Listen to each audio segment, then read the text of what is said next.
இன்னைக்கு இந்த இனோவா ஐ கிராஸ்ல ஒரு அருமையான வேலை செய்ய போறாங்க. அது என்ன வேலைன்னு கேட்டீங்கன்னா, கதவு தொறந்தா ஆட்டோமேட்டிக்கா கீழ இறங்கி வரும் பாருங்க ஃபுட் ஸ்டெப்பு. அதை தான் இன்ஸ்டால் பண்ண போறாங்க.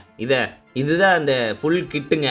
முதல்ல பேட்டரியிலிருந்து லைன் எடுத்து ஃபியூஸும் கனெக்ட் பண்ணிட்டாங்க. அதுக்கப்புறம் அந்த கதவு ஓப்பன் பண்ண உடனே அந்த ஃபுட் ஸ்டெப் கீழ வரணும் பாருங்க. அதுக்கு என்ன பண்ணாங்கன்னு கேட்டீங்கன்னா, அந்த வார்னிங் லைட் எரியும் பாருங்க டோர் ஓப்பன்ல இருந்தா, அதுல லைன கனெக்ட் பண்ணிட்டாங்க. இதுதான் அந்த மோட்டர். அந்த மோட்டர வந்து ரைட் சைடுல ஃபர்ஸ்ட் முன்னாடி மாட்டிட்டாங்க. இது வந்து டம்மி ஆர்ம். இத பின்னால மாட்டிட்டாங்க. அதே மாரி லெஃப்ட் சைடுலயும் போய் ஃப்ரண்ட்ல மோட்டரையுமே பின்னாடி வந்து அந்த டம்மி ஆர்மையும் மாட்டி போட்டு அதுக்கு மேல அந்த ஃபுட் ஸ்டெப்பை மாட்டி ஸ்க்ரூ போட்டு நல்லா டைட் பண்ணிட்டாங்க. இப்போ எந்த டோரை ஓப்பன் பண்ணாலும் ஓப்பன் பண்ண அடுத்த செகண்டே வந்து அந்த ஃபுட் ஸ்டெப் கீழே வந்துருங்க. உள்ள ஏறி உட்காந்துட்டு கதவை அடைச்ச உடனேயே அந்த ஃபுட் ஸ்டெப் மேலே போயிருங்க. இதே மாதிரி உங்க வண்டிக்கும் பண்ணணும்னு நினைச்சீங்கன்னா கிளாசிக் ராஜா கார் டெக்கரை கான்டாக்ட் பண்ணுங்க.